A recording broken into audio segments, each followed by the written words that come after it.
Bem-vindos ao podcast What Drives You. Aqui exploramos histórias, estratégias e ferramentas das pessoas que têm bem claro o que as move. Por isso, se queres ser uma delas, mantém-te por aí, porque a jornada vai começar. Olá a todos, sejam bem-vindos a mais um episódio do podcast What Drives You. E hoje tenho comigo um grande amigo, o João. O João foi uma pessoa que eu conheci através de um ex-convidado também no podcast, o Wilson Capitão. Nós conhecemos num evento chamado Start Leiria Up, muito antes do Covid, e desde então traçámos uma amizade e temos vindo a conversar. O João é um empreendedor, é o responsável pela área da inovação social dentro da Startup Leiria, e ao longo desta conversa nós falamos um bocadinho sobre o percurso dele dentro do meio académico, nomeadamente a forma como ele geriu a sua presença em associações de estudantes espalhadas um bocadinho por, aliás, nem só as associações de estudantes, como também mais uma série de órgãos dentro da faculdade onde ele andou. Falámos também um bocadinho sobre o que é importante para o empreendedorismo social e bem como que tipo de qualidades é que um empreendedor tem de ter no seu mindset para conseguir atingir melhores resultados. O João é uma pessoa muito, muito interessante. Eu espero que vocês gostem imenso desta conversa. Antes de irem, uma palavra de agradecimento aos nossos patrocinadores, à Geração S+. Sabemos que, tendo em conta os últimos estudos feitos, o impacto da saúde física é cada vez mais importante nos nossos jovens, e o projeto Geração S+, é o projeto que está a tentar e a conseguir fazer com que os jovens promovam hábitos de estilo de vida saudável, de forma a que crianças e jovens hoje mais saudáveis serão adultos mais saudáveis amanhã e também mais felizes. Portanto, podem segui-los também nos links que estão na descrição. Até lá, fiquem com esta conversa comigo e com o João da Startup Leiria. Olá a todos, sejam muito bem-vindos a mais um episódio do podcast What Drives You. Hoje tenho comigo o João Ramos. João, muito obrigado por teres aceito o convite. E nós hoje vamos falar sobre empreendedorismo, mas eu ia começar por falar de uma coisa que não tem nada a ver. Eu ia começar por te perguntar o que é que tu achas sobre associações de estudantes? Porque eu sei que tu tiveste um papel importante numa associação de estudantes, portanto vou-te pedir se podemos começar a nossa conversa aí. Tu me falares um bocadinho sobre a tua experiência numa associação de estudantes, o que é que isso te ensinou, quais é que foram as lições, tantas coisas. Claro que sim. Olha, desde já obrigado pelo convite. Já estava falado há muito, mas as nossas possibilidades de agenda não o permitiram. Olha, associações de estudantes, eu fiz parte da ESTG enquanto estudei aqui no Politécnico de Leiria durante muitos anos, e posso dizer que foi na associação de estudantes, se calhar, que eu ganhei esta leca, como se costuma dizer. Foi um percurso muito rico, onde no fundo nós tínhamos uma mini empresa para gerir, com algumas dificuldades, e se calhar muitas das coisas que eu passei na associação de estudantes deram-me algumas das competências que eu tenho hoje em dia para desempenhar as minhas funções no meu trabalho. Desde o relacionamento com pessoas, desde a forma como lidares com fornecedores, desde a forma como lidares com clientes, porque também tínhamos clientes, e acima de tudo, organização. Ganhei muitas competências de organização enquanto estive na associação de estudantes, e é daquelas coisas que eu, cada vez que vou falar com estudantes, e já aconteceu ir falar para estudantes essencialmente do secundário, digo-lhes que vocês têm que viver a vossa vida, têm que fazer a vossa licenciatura, mas aproveitem e estejam num dos cargos das associações de estudantes, porque acreditem que vos dá muita experiência de vida e vos ajuda a superar alguns desafios que depois vocês, quando entrarem no mercado de trabalho, já estão um bocadinho mais bem preparados para os enfrentar. E isso eu não tenho dúvidas nenhuma. Claro. Deixa-me fazer uma pergunta aqui. Imagina,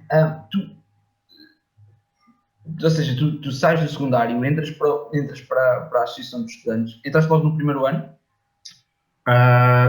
Eu primeiro tinha ido para Lisboa estudar e depois vim para a Leiria, ou seja, enquanto em Lisboa não estive na associação de estudantes, e entrei aqui na associação de estudantes da STG no meu segundo ano.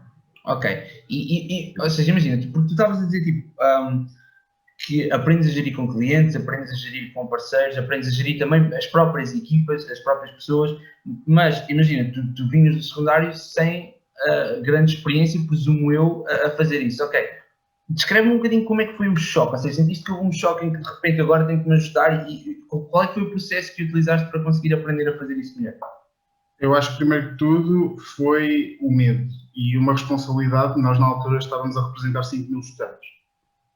E portanto é uma responsabilidade enorme, ainda por cima numa escola onde havia alguns problemas pedagógicos, não graves, como é lógico, mas algumas coisas que não estavam ajustadas, se calhar, à realidade do que era o ensino superior na altura.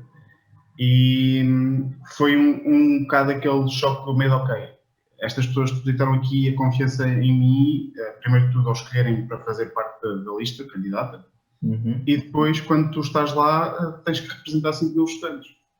E eu, na altura, foi um pouco esse choque da responsabilidade, ok, e agora? Tive a sorte de ter algumas pessoas na associação que já tinham alguma experiência e que me ajudaram a enquadrar, mas acho que não, para mim a capacidade que eu tenho de conseguir adaptar facilmente a algumas coisas não foi assim um choque tão grande, mas ainda foi ali, diria que 2, 3 meses assim um bocado, ok, e agora? O que é que vamos fazer? E quando algum aluno vinha falar contigo sobre alguma dificuldade, ok, e então como é que eu o posso ajudar? E era sempre essa dúvida e esse... Primeiro de tudo, duvidas sempre se és capaz, mas isso é normal, até que conseguires fazer a tua reflexão de, ok,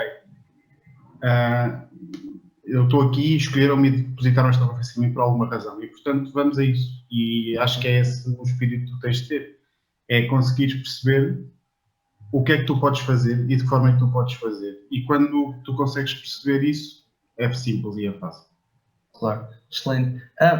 Diz-me uma coisa, qual é que foi a melhor história do teu tempo na Associação de Estudantes?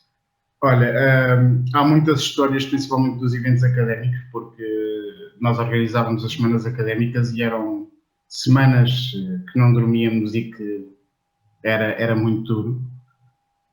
Mas a melhor história, eu diria que passou por nós na altura, o meu colega João Rodrigues e vários outros colegas impulsionámos uma ação para a Procuradoria de Justiça contra a escola na altura, devido a uma questão que era os pagamentos de multas e coimas nas inscrições a exames, e que toda a gente dizia que nós não íamos ganhar e que conseguimos ganhar essa luta. E, portanto, acho que isso foi uma daquelas coisas de conseguimos. E era uma cambada de putos, que é mesmo assim, que viu ali que a coisa não estava correta, que alguns acharam que não havia qualquer fundamento para o que nós estávamos a dizer e que acabou por acontecer. Claro. Isso foi daquelas coisas que não foi só pela Associação de Estudantes, porque eu depois também estava noutros órgãos da escola, tipo no Conselho Pedagógico, no Conselho Académico, mas que deu ali aquela... Sabes o que é ficar assim de peito cheio? Peito cheio. Foi uma história engraçada. Tive outras histórias, tive histórias de... sei lá, histórias que também chocaram um pouco de algumas dificuldades de alguns alunos. E que tu pensas que não acontece em pleno século XXI, mas que acontece. E isso foi muito, muito chocante, mas ao mesmo tempo, depois de termos conseguido ajudar essas pessoas, também foi muito bom. Mas eu acho que é um percurso que, acima de tudo, deixa de histórias pessoais. Ou seja, tu consegues perceber que há pessoas com mais dificuldades daquilo que tu pensas. E às vezes, costumo sempre dizer isto, quando tu pensas que a tua vida é uma shit, há pessoas que têm vidas bem piores que a tua.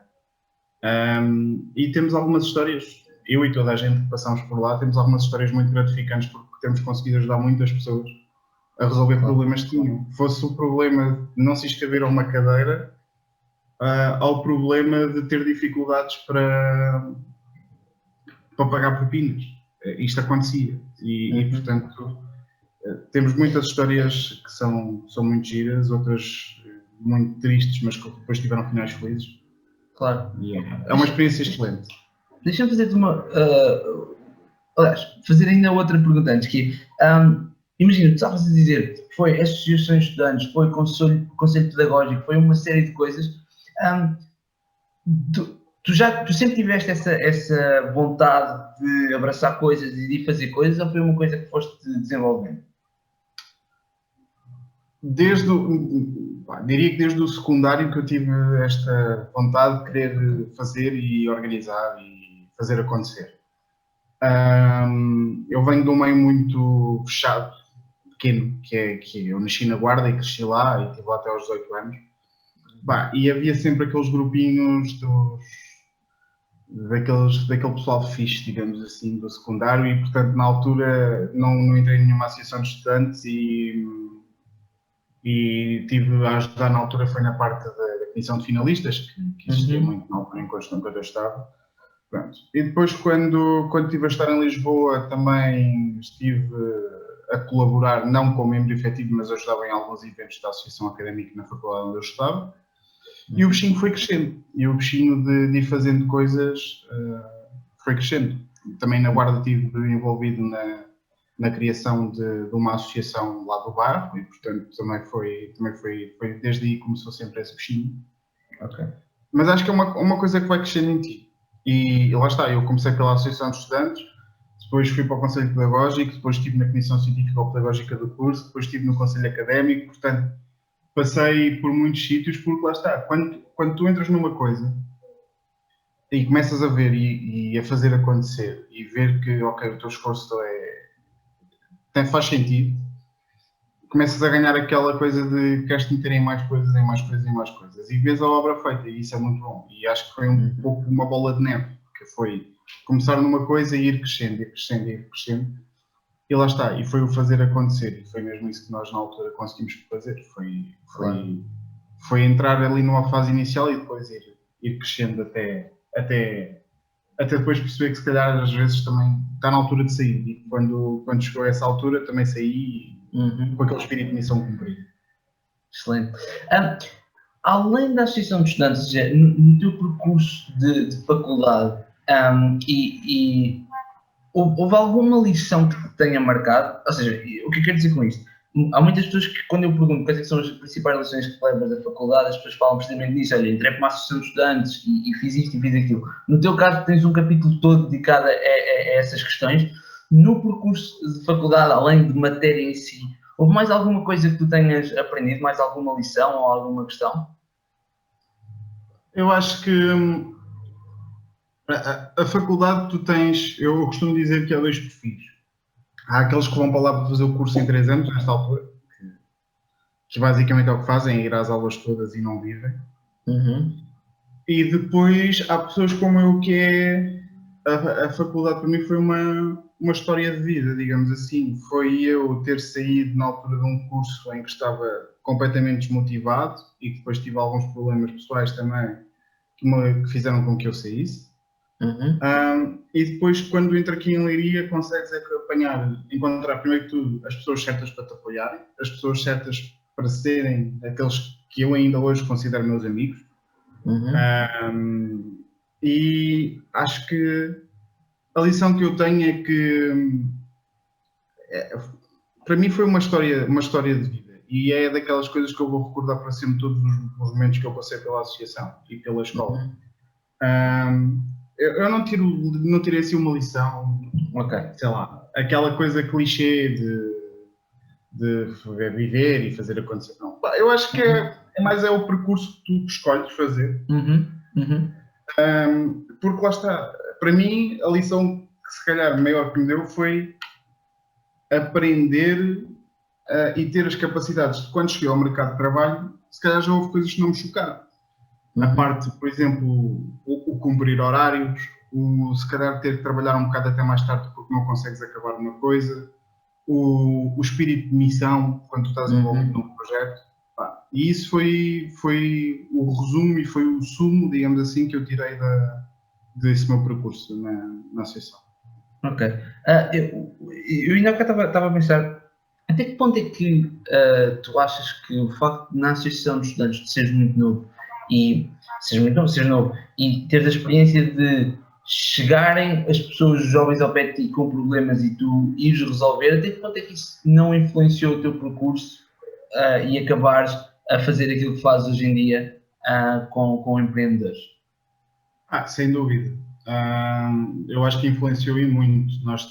Eu não tratava diretamente por exemplo, falando um pouco na ação social e nas dificuldades sociais, eu não era eu que tratava diretamente com esses alunos, mas tu vês, às vezes, critérios de avaliação completamente injustos, alunos a serem chumbados completamente, injustamente, e tu chegares e falares com quem tinhas que falar e fez as coisas resolvidas, sim, ajudou-me se calhar um pouco nesse caminho de chegar, e agora o meu trabalho é ajudar empreendedores e ajudar as pessoas a realizarem o seu sonho. Se calhar sim, teve essa influência naquilo que eu escolhi, apesar de, e sei que já vamos falar um bocadinho mais à frente, o meu percurso pelo empreendedorismo acho que foi um pouco ligado ao fazer acontecer. E depois eu também ter começado nesse percurso logo, desde muito novo. E é precisamente sobre isso que queremos falar, portanto o segue é perfeito. Tu trabalhas neste momento dentro do mundo do empreendedorismo, como consultor, como mentor, mas aquilo que eu queria era uma espécie de timeline da tua relação com o empreendedorismo, ok? Portanto, qual é que é o primeiro, ou um dos primeiros momentos onde tu, além da questão de, como estavas a dizer ainda há pouco, tu próprio tens a iniciativa de ajudar a fundar uma associação dentro do bairro onde estavas, na Guarda, do ponto de vista mesmo do empreendedorismo, descreve-nos um bocadinho o teu percurso e quais foram as várias paragens. Então, na altura, enquanto estava na Associação de Estudantes ainda, eu e um dos meus amigos, que é a pessoa com quem ainda me dou muito bem nos dias de hoje, criámos um projeto que era a Branch, e foi uma mini startup, digamos assim, na altura do web design e das redes sociais, quando ainda não era cool, como nós costumamos dizer nos dias de hoje. Se calhar foi um bocadinho antes de tempo, ainda não se conseguia perceber bem o que é que era, qual era a importância do digital nas empresas, e portanto nós começamos a trabalhar nessa área, e foi o meu primeiro projeto de empreendedorismo, digamos assim, e o meu primeiro contacto de empreendedorismo. O meu colega fazia a parte técnica, digamos assim, eu fazia depois toda a outra parte de contacto com clientes, parte comercial, parte administrativa, reuniões com os clientes que contavam comigo. Bem, como 90 e muitos por cento de todas as startups e projetos de empreendedorismo têm a possibilidade de falhar, o projeto ainda trabalhámos bem durante algum tempo, depois houve coisas que aconteceram, e eu saí para outra startup, que não foi criada por mim, foi uma startup que na altura estava muito bem avaliada e tinha um projeto muito fixe. Infelizmente o projeto se calhar não seguiu o melhor caminho, por diversas razões, mas acho que acima de tudo foi um projeto que se calhar foi o ego que o matou, e eu daí retirei uma coisa que ainda hoje digo aos projetos com quem trabalho, que é o ego mata projetos, no sentido em que se deixares o ego ganhar-te, e se tu fores o dono do projeto, não vai funcionar. Não vai funcionar. Tu tens que saber ouvir os outros, tens que saber olhar para fora da tua bolha, e portanto nesse projeto foi um pouco isso que aconteceu. Tive ainda 2 anos e meio, quase 3, nesse projeto. Depois, na altura, saí, fui trabalhar para vendas, fazer basicamente sair da minha zona de conforto e ir arriscar um pouco. Como podes perceber, não resultou. Foi se calhar dos tempos mais infelizes que eu tive na minha vida, porque não estava realizado, basicamente estava ali a querer vender coisas, e isso para mim é muito limitador. Surgiu a oportunidade em 2018 da IDD, candidatei-me no último dia em que a vaga esteve aberta para enviar currículo, e foi naquela do tipo, olha, vai, que se lixe. Na altura eu já conhecia a IDD, porque a startup onde eu tinha trabalhado tinha estado na IDD, e fui à entrevista e foi daquelas coisas do tipo... Estás a ver aquela coisa estranha de tu estás na entrevista, falares com as pessoas e estás super à vontade e percebes que aquilo tipo, correu super bem. Mas foi naquela coisa, depois disseram depois falam contigo. Nesse mesmo dia ligam-me o meu atual colega o Bruno liga-me ao final da tarde a dizer que no dia seguinte se podia ir a uma segunda entrevista. E eu, ok, tudo bem. Quando chego não foi segunda entrevista nenhuma, foi pôr umas condições de trabalho em cima da mesa, pronto. E entrei na IDD numa lógica de apoio administrativo e depois também de consultor júnior. Na altura entrei para um projeto que era o projeto IC16, que era um projeto da rede de incubadoras da região centro, e tive a ajudar na parte de gestão do projeto, de evidências, pedidos de pagamento, toda essa parte mais burocrática, digamos assim. E no final de 2018 comecei a fazer apoio aos programas de aceleração e mentoria. E pronto, e a partir daí começou a história dentro da IDD, que hoje é a Startup Leiria, porque em dezembro de 2020 as duas entidades fundiram-se, a IDD Net absorveu a Startup Leiria, mas manteve-se o nome Startup Leiria.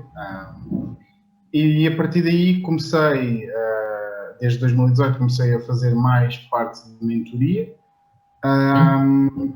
Em abril de 2019 fiquei a 100% na parte de mentoria, na altura depois estive a fazer também programas de aceleração, a ajudar em programas de aceleração e coordenação também do turismo, na área do turismo.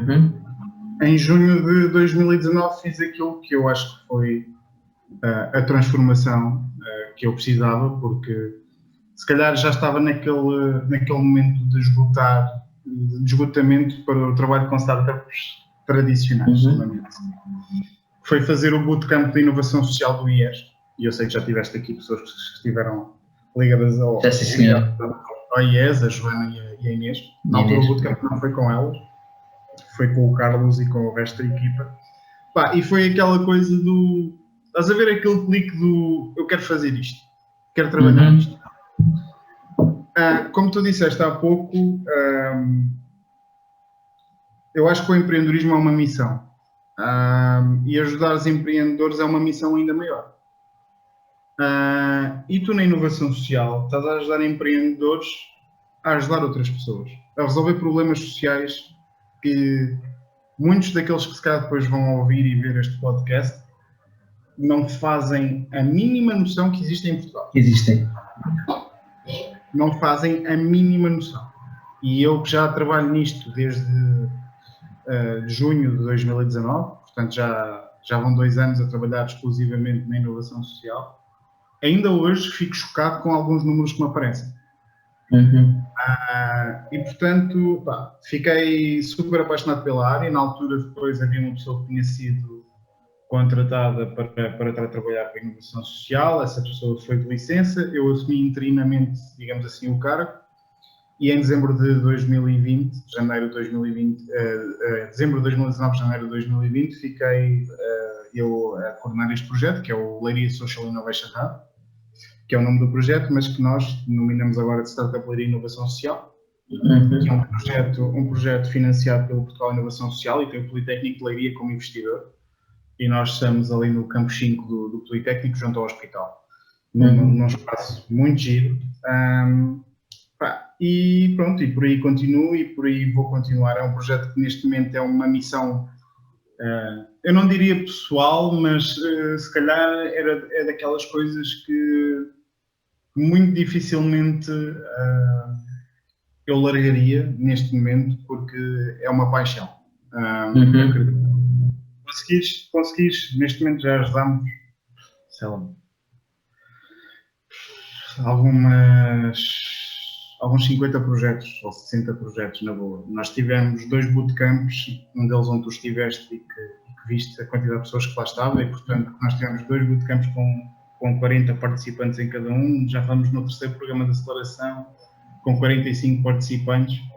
Fora depois todos os projetos incubados que nós temos e todos aqueles que já apoiamos direta e indiretamente, é um mundo, e sentes-te muito bem porque tu estás a conseguir ajudar pessoas a resolver problemas diários. Eu costumo dizer que no empreendedorismo tradicional e das startups tecnológicas, digamos assim, tu ajudas as pessoas a realizar o sonho delas, que é querem ter uma empresa, querem ter um negócio, querem ter o que seja. Tu ali não. Tu ajudas as pessoas que estão a resolver problemas que nos, se calhar, a mim e a ti vão tocar quando daqui a 40 ou 50 anos. E que, volto a dizer, muitos de nós não fazem a mínima ideia que existe. E é extremamente gratificante.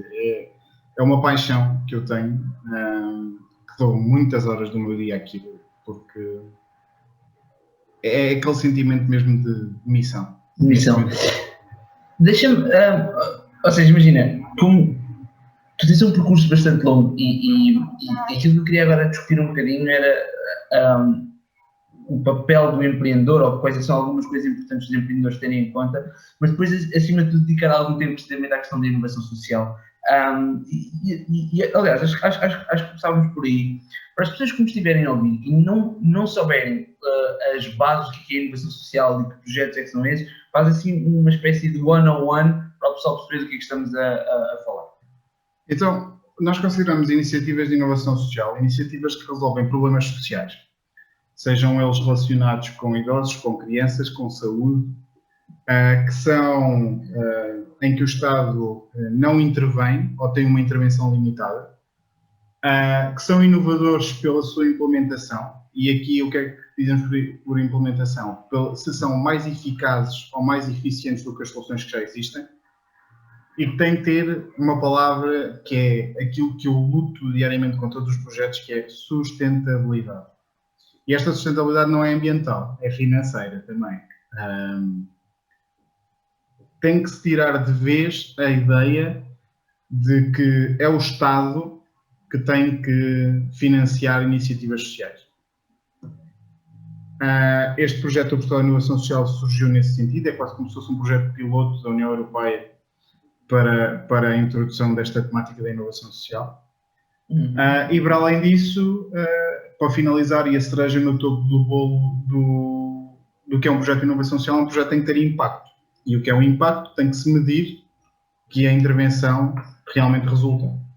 E tem que ser qualquer coisa mesmo mensurável, tem que ser algo que se consiga comprovar que nós, ao intervirmos em 50 idosos, que conseguimos melhorar o índice de solidão deles, por exemplo, ou o bem-estar físico e mental deles. Portanto, no fundo são estes pilares que tem, que é resolver um problema social que é negligenciado ou que não é totalmente resolvido, de uma forma mais eficaz ou mais eficiente, com impacto e com sustentabilidade. E estes são os pilares da inovação social. Se me perguntares, mas isso é só para associações e IPSS? Não. Qualquer empresa pode praticar inovação social. Aliás, acho que há uns tempos atrás houve a questão da responsabilidade ambiental e dos selos de responsabilidade ambiental nas empresas, e eu acho que se calhar agora nos próximos anos nós vamos ter a responsabilidade social das empresas. E a responsabilidade social não tem que ser só interna, pode ser externa, tem que envolver a comunidade onde a empresa se insere. Eu acho que todos nós conhecemos o Grupo Naveiro, a Delta, e toda a responsabilidade que ela tem em Campo Maior, onde está localizada, e aquilo que faz pela comunidade. E se calhar é o melhor exemplo que nós temos em Portugal de empresa privada a fazê-lo, mas eu acho que todas as outras têm que ir atrás. Nós, na região de Leiria, temos empresas que faturam muito e que já começam a ajudar dentro da comunidade, mas eu acho que ainda vai crescer mais. E, portanto... Que tipo de ajuda... Desculpa interromper, mas que tipo de ajuda é que tu achas que as empresas podiam começar a dar mais dentro da área da inovação social? Focando um pouco aqui no nosso distrito, Leiria. O interior do distrito é uma assimetria gigante entre o interior e aqui o litoral do distrito. O isolamento dos idosos nessas regiões é assustador. E as próprias empresas podem ajudar projetos que tratam esse isolamento, seja através de capital, seja através de bens, seja através de envolver os próprios funcionários e colaboradores da empresa nas atividades. Há N coisas que se podem fazer. Claro que aquilo que é o melhor será o investimento inicial para o projeto arrancar, claro, porque depois o projeto ganhará sustentabilidade. Mas eu acho que cada empresa deveria olhar para a sua região e identificar quais são os problemas sociais. E de alguma forma intervir neles. Imagina a questão do desemprego. A nossa região não é, felizmente, muito assolada pelo desemprego, porque temos uma taxa de empregabilidade muito boa, somos das regiões que têm um salário médio mais aceitável em Portugal, mas ele continua a existir. E às vezes tu tens pessoas que, se forem requalificadas, e quando eu digo requalificadas é capacitadas para fazer outras funções, se calhar, se não aquelas que eles desempenhavam antes, iam ajudar muitas empresas a desenvolver-se. Claro. E, portanto, há muita coisa que as empresas podem trabalhar na área de inovação social. Direta e indiretamente. Ok, e imagina, dando um passo atrás e voltando à questão da inovação social e do teu percurso ao longo deste tempo, o que é que tu achas que... Ponto 1, pergunta número 1, precisamos de mais pessoas dentro da área da inovação social a criar projetos. Ponto 2, bem parecia, então, se precisamos, o que é que limita as pessoas a avançar e a querer, ou a não querer, aliás, tentar resolver algum problema? Quais tu achas que são as principais barreiras às pessoas entrarem na inovação social e gerarem projetos de impacto? Precisamos, a resposta é simples, precisamos sem dúvida nenhuma. Nós temos que perder, um pouco como eu estava a dizer antes, temos que perder a ideia que este problema existe, mas alguém vai fazer alguma coisa por isto. E o governo vai ter que fazer alguma coisa por isto. Não, nós temos que ser os primeiros a ter a iniciativa. E se nós identificamos na nossa comunidade um problema, devemos ser os primeiros a tentar resolvê-lo. Porquê é que as pessoas não o fazem? Porque acham que não são capazes. A verdade é esta. Eu tive já muitos projetos que chegaram ali com muito boas ideias, com problemas sociais graves, mas que diziam, João, mas eu não sei implementar isto. Eu não sei como é que hei de fazer. E, portanto, é nessa lógica que nós trabalhamos na startup, que é na capacitação do empreendedor, através dos programas de aceleração, através do acompanhamento que nós damos aos projetos que estão incubados, seja através de apoio na definição daquilo que é a proposta de valor do projeto, naquilo que é a forma de intervenção e o business model, porque sim, tem que haver um business model nos projetos de inovação social também. E é isto que nós fazemos, é ajudá-los e dar-lhes ferramentas e capacitá-los para que eles consigam fazer o seu projeto. Muitos destes projetos continuam a vir de pessoas em que a base de formação deles e de intervenção deles é a área social e, portanto, não têm aquela competência de business, nem de gestão, nem de... Chegas e metes-lhe um mapa financeiro à frente e eles ficam... É o choque completo, percebes? Claro. E, portanto, eles não têm essa capacidade, porque não é a área deles, não é a base deles, de o fazer. E o que os impede é, acima de tudo, esse medo e o acharem que não são capazes e não terem as ferramentas para o implementar. Este é o primeiro grande bloqueio, entre aspas, que eu acho que existe. O segundo é, em Portugal ainda não há investimento para a área de impacto. O que há é para projetos muito grandes já. Há o Portugal Inovação Social, que tem os títulos de impacto social, tem os financiamentos de parcerias para o impacto, mas lá está, já estamos a falar em projetos que já estão numa fase mais à frente, mas ainda não há uma bolsa, digamos assim, para investir em projetos iniciais e que vão intervir diretamente na comunidade, nem que seja para um piloto. Mas isso, lá está, eu isso vejo um bocado já mais à frente, mas eu acho que o bloqueio inicial é essencialmente... É esse medo. É o medo e é acharem que não são capazes. E se calhar às vezes nem saberem que há incubadoras como a nossa que apoiam e apesar de nós termos feito um trabalho excelente em comunicar tudo aquilo que fazemos. Nós temos feito, para teres uma noção, e acho que sabes também, nós temos feito webinars na área de inovação social que têm tido respostas brutais também e pessoas, muita gente a assistir. E depois desses webinars as pessoas vêm todas falar comigo e mandam um e-mail a dizer que têm um projeto nesta área e naquela e querem ajuda e precisam de ajuda. E isso é muito bom, é tu perceberes que se calhar falta ali o clique para as pessoas fazer acontecer. E eu acho que neste momento é isso, é o medo e as pessoas não saberem como. Saberem que podem fazer, saberem que o problema existe, mas acharem que não têm que ser elas a resolvê-lo e depois, quando o querem resolver, não sabem como é que o podem fazer.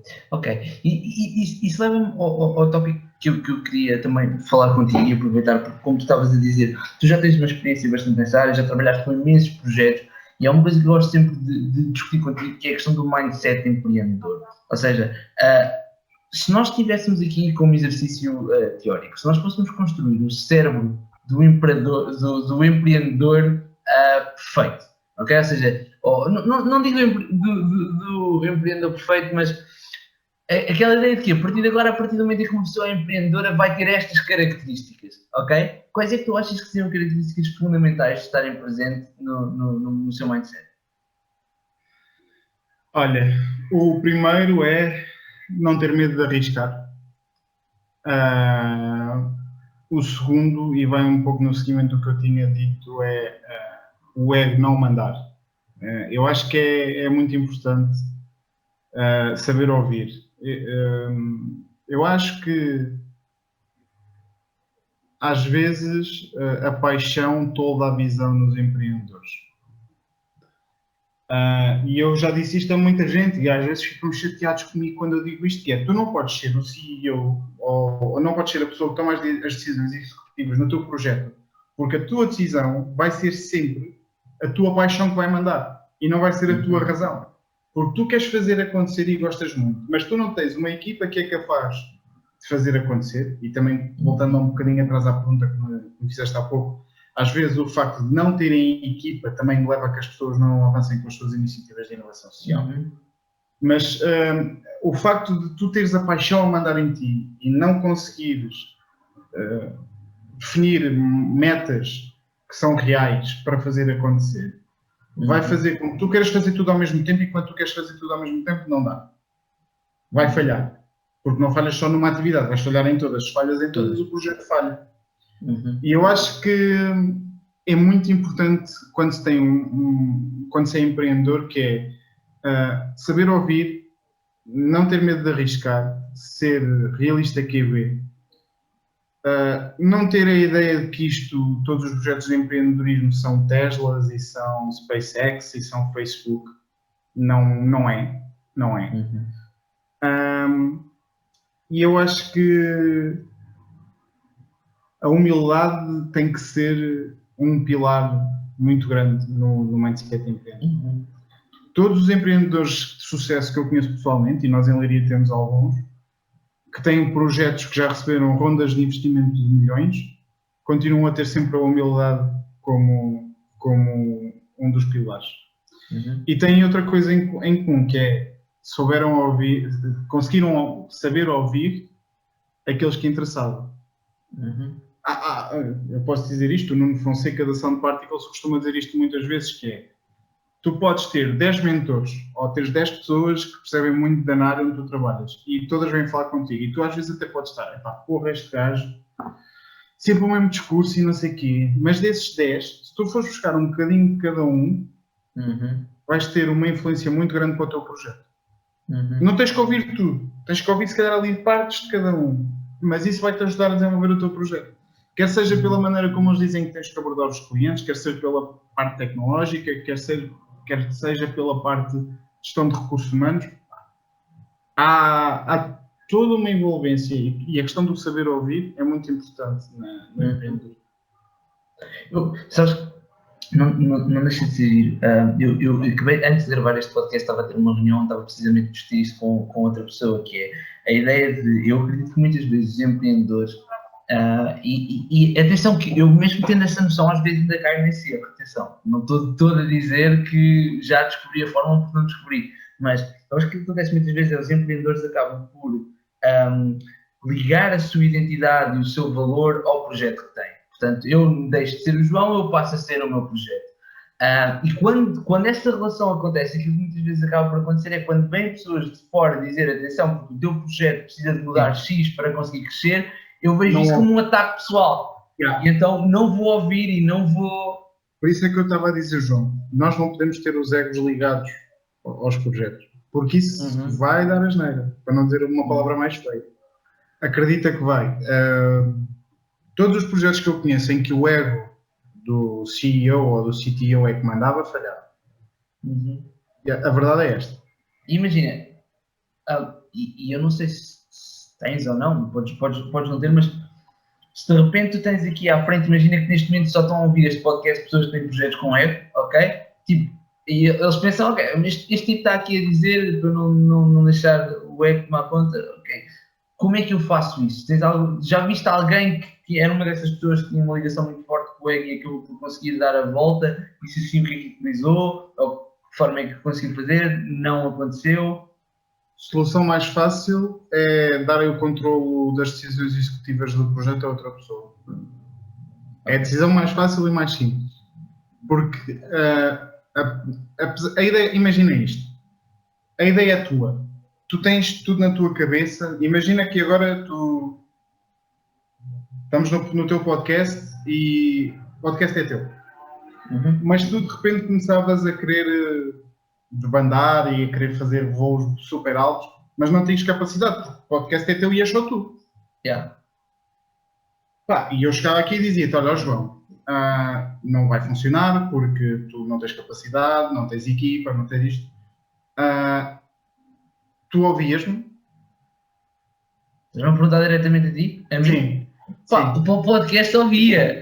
Se calhar para o Advisor, aquilo que normalmente acontece é eu preciso de uma semana para processar. Eu normalmente digo sempre isso quando dou feedback em relação aos meus projetos. É ok, preciso de uma semana para processar. Porque sei que no momento a minha reação vai ser negar e dizer não, espera aí, mas eu vou já arranjar aqui uma.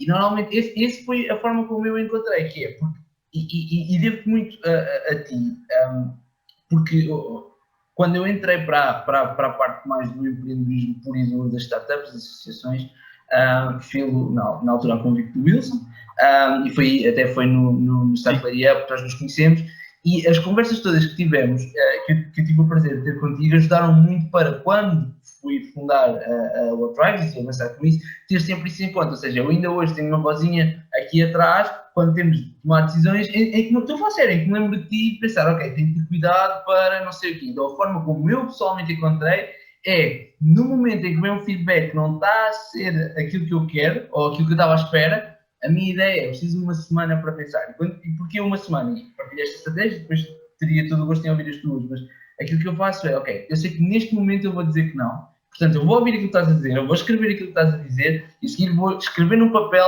todas as razões pelo qual estás errado, ok? Portanto, nos primeiros 2 dias eu convenço-me a mim próprio que estás errado por causa disto, e que não faz sentido, e que não sei o que mais.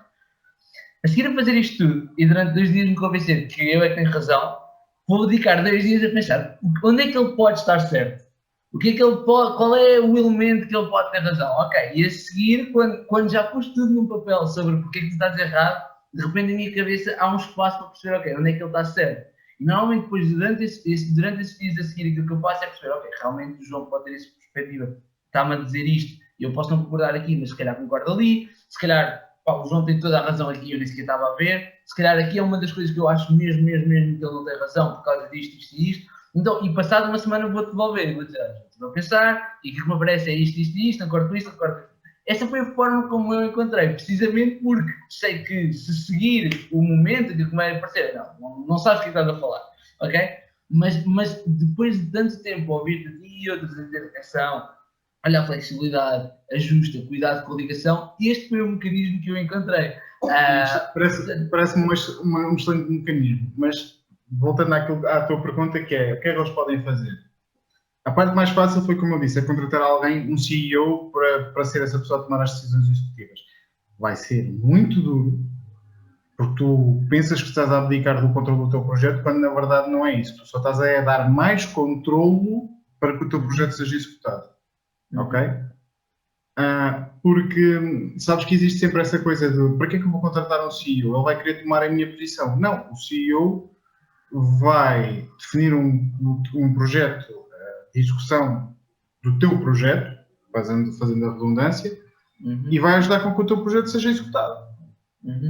Realisticamente. Não é tu quereres fazer uma coisa que é, sei lá, teres uma coisa qualquer que o objetivo final é controlar todos os eletrodomésticos da tua casa e queres fazer com que quereres que o teu piloto seja isso. Não, o teu piloto tem que ser um mecanismo para controlar apenas as lâmpadas.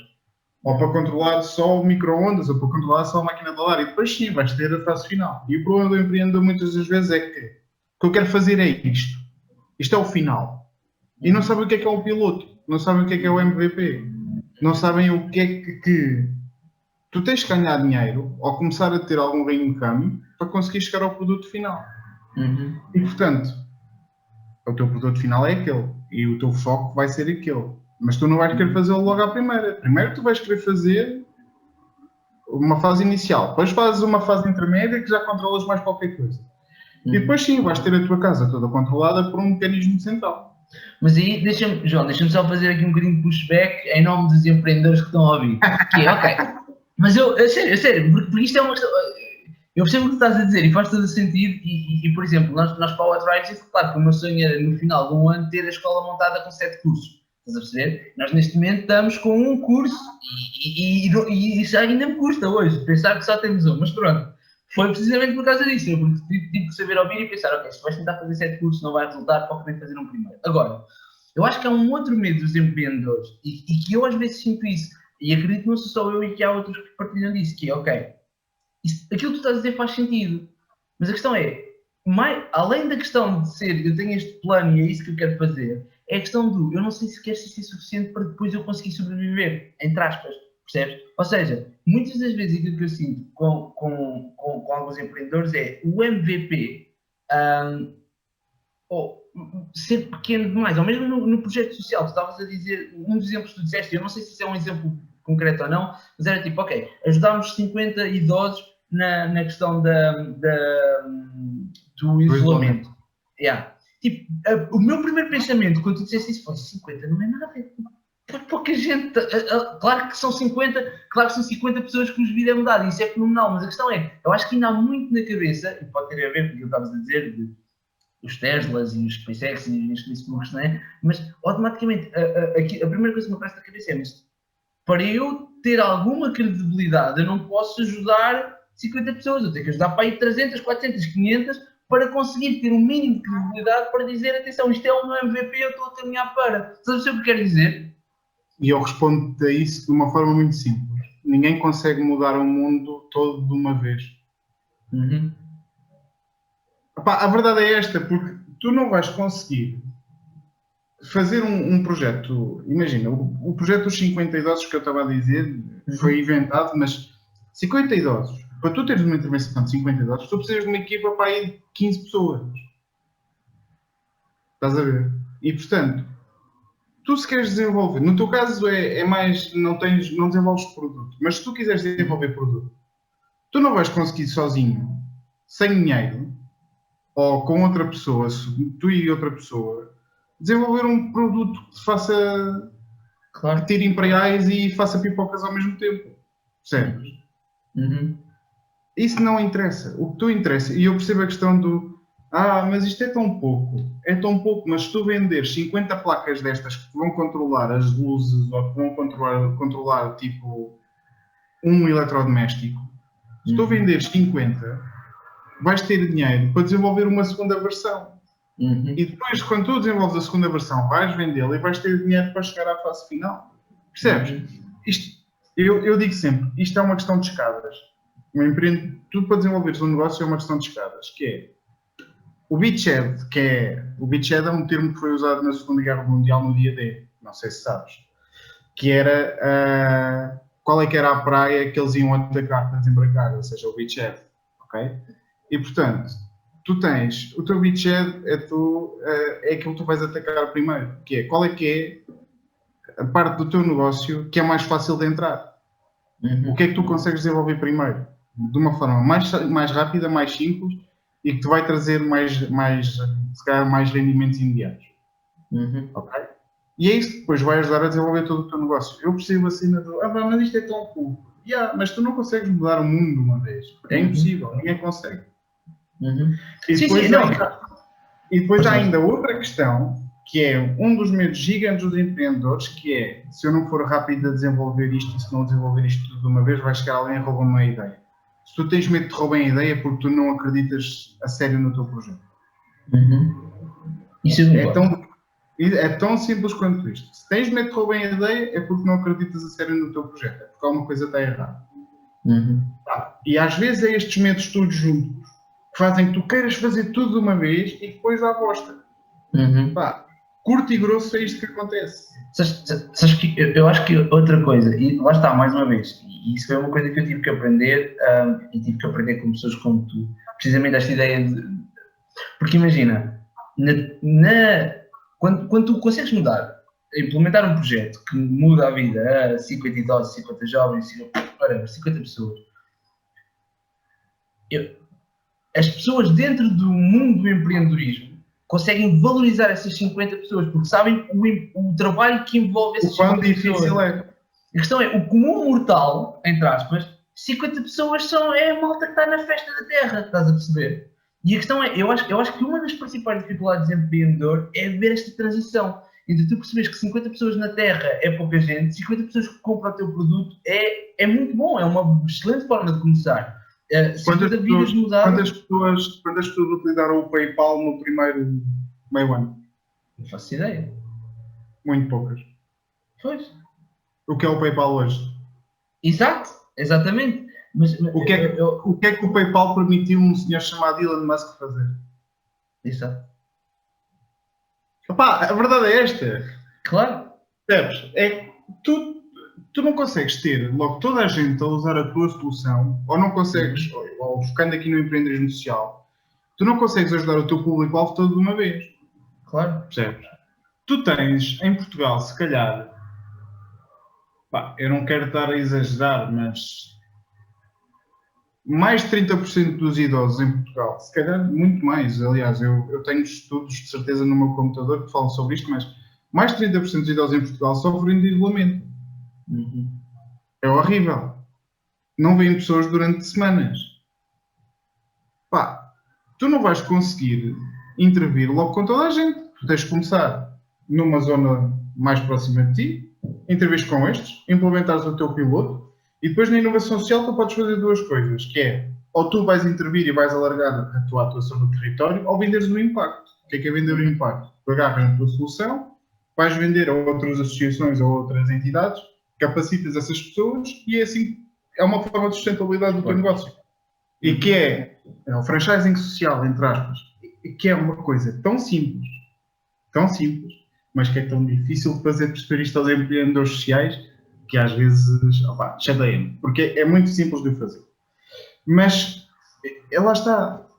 Tem que ser small steps e baby steps, porque tu não consegues fazer tudo de uma vez. Eu tenho um projeto no programa de aceleração que eles queriam intervir com idosos da freguesia onde eles estão, porque são idosos que não têm estudos, não têm qualificações, não sabem sequer trabalhar com um simples telefone analógico. Sim, porque o pessoal que mais novo está a ouvir isto, eu pelo menos ainda sou do tempo que os telemóveis só tinham teclas, não tinham ecrãs. E que queria intervir com todos e fazer logo 5 atividades de uma vez. Não dá. Para nós conseguirmos perceber isso, foi muito difícil. Até que a pessoa disse, ok, já percebi. Então vou só fazer esta atividade porque é aquela que tem resultados mais rápidos. Percebes? Pá, tu sabes, tu conheces-me e sabes que eu sou um fã de um senhor chamado Simon Sinek.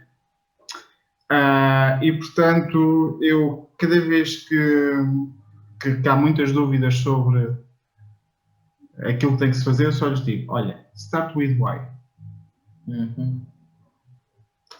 Porquê é que eu tenho que fazer isto? E às vezes é um exercício muito bom para toda a gente fazer. Que vai um pouco na lógica daquilo que tu estavas a dizer, durante uma semana estás a pensar o porquê, essencialmente, que é porque é que isto é assim, porque é que isto faz sentido ser assim. E eu acho que esse exercício é muito bom. E tu começares a fazer essa reflexão e ao Golden Circle é muito bom. E já agora tenho quase certeza que muita gente viu, mas quem não viu pode pesquisar. Pode ver a TEDx do Branco. Eu estava a ouvir, estava a chegar aqui um insight que é, eu acho que a grande dificuldade de ser empreendedor é o facto de teres de conciliar estou eu aqui a filosofar, ok? Tens de conciliar duas coisas que são fundamentalmente opostas, que é conseguires ter na tua cabeça a visão de uma coisa muito grande, de uma mudança, e atenção, que uma coisa muito grande não tem de ser tipo construir a Tesla, pode ser tipo, eu quero uma associação que ajude, estamos no tema dos idosos, que ajude realmente grande porcentagem dos idosos. E tens de conseguir no mesmo espaço mental ter essa ideia e ao mesmo tempo uma ideia fundamentalmente oposta, que é eu vou ajudar 50 idosos. E acho que às vezes aquilo que pode acontecer é os empreendedores ou tendem para um lado, ou tendem para o outro, né? Ou tendes para um lado uma visão em que é tudo megalómano e acabas por não conseguir, ou tendes para um lado eu só quero ajudar estas pessoas e depois acabo por nem sequer vender o impacto, nem sequer pensar em formar ou resolver este problema da melhor forma. E acho que se calhar o sweet spot é quando tu consegues ter uma visão muito grande, ou uma visão grande para o teu projeto, e mesmo assim conseguires dar os passos pequeninos todos em direção a essa visão. Eu acho que o Holy Grail é tu encontrares o equilíbrio entre a emoção e a razão. Porque quando tu conseguis fazer isso, eu costumo fazer um exercício com os projetos e com os empreendedores, que é na questão das atividades que eles querem fazer, agarrem numa parede e ponham tudo em post-its. Todas as atividades que eles acham que faz sentido fazer. E depois nós na inovação social temos um exercício que é o primeiro que fazemos todos, que é a árvore de problemas, que é, tu tens o problema central ao meio, em baixo tens as causas do problema, em cima tens as consequências do problema. E é um exercício que às vezes dá muitas dores de cabeça porque tu não consegues definir o que é que são causas e consequências por elas estarem tão próximas umas das outras.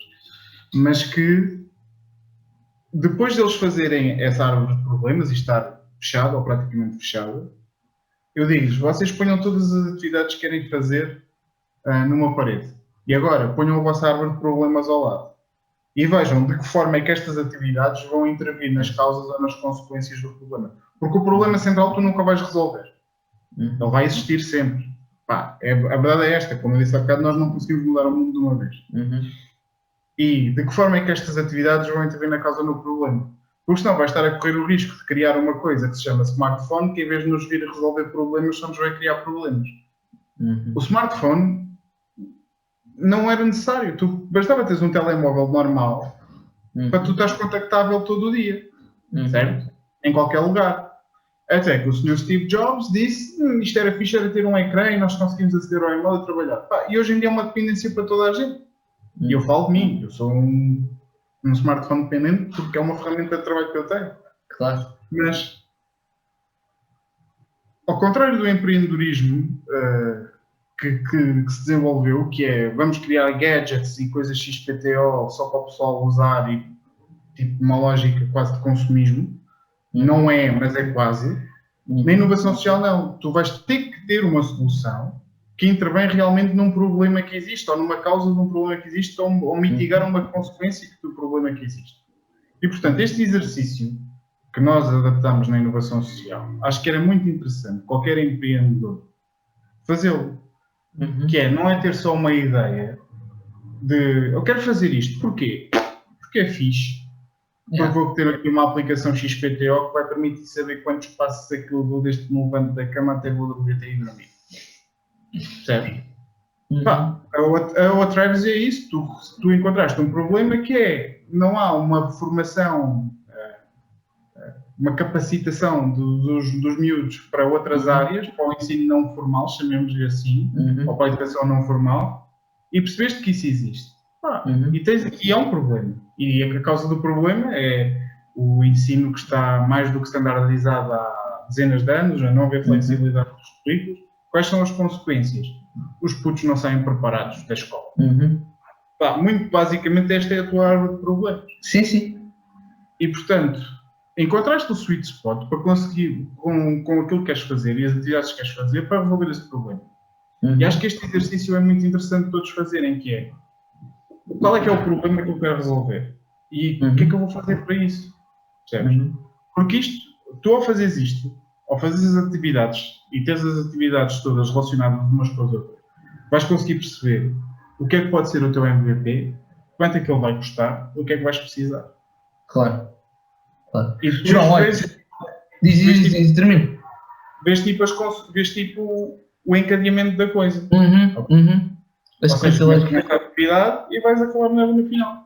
Claro. Deixa-me fazer-te uma pergunta que é, o exercício, ou seja, imagina, eu lembro-me que tu me enviaste o exercício da árvore dos problemas. Esse exercício é um exercício que as pessoas conseguem encontrar online? Sim, eu penso que se pesquisarem no Google árvore de problemas encontram a forma de Aparece. Ok, perfeito.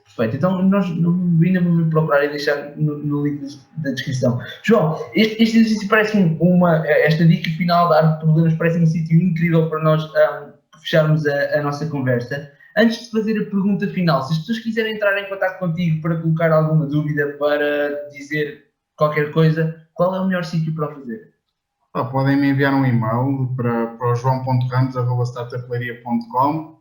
Podem pesquisar no LinkedIn também, Facebook, Instagram, estão à vontade. Okay. João CM Ramos em todas as plataformas, portanto estejam à vontade. Ok. Os links na descrição. Sim, sem stress. E estejam mais do que à vontade. Naquilo que eu conseguir ajudar, ajudo. Se eu não conseguir, tenho pessoas que eu conheço que vão conseguir ajudar, de certeza. É um dos benefícios de trabalhar em empreendedorismo, é tu conheceres muita gente que consegue ajudar naquilo que tu precisas. Portanto, é muito simples. Claro, perfeito. E atenção para o pessoal que estiver a ouvir isto, é mesmo verdade, se há pessoa que faz de tudo para conseguir ajudar, o João é sem dúvida uma delas, portanto não tenho medo nenhum. João, vou-te fazer a última pergunta, que é a pergunta que dá nome ao podcast, que é What Drives You? O que é que te move? O que é que me move?